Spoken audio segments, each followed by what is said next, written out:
case, the trial cannot begin because disclosure has not been done.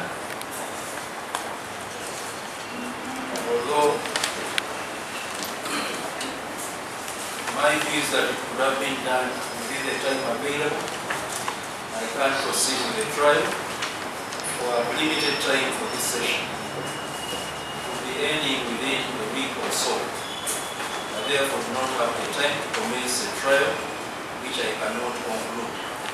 So I can't give you a date within this session. For that reason, the trial is adjourned to the next convenient session.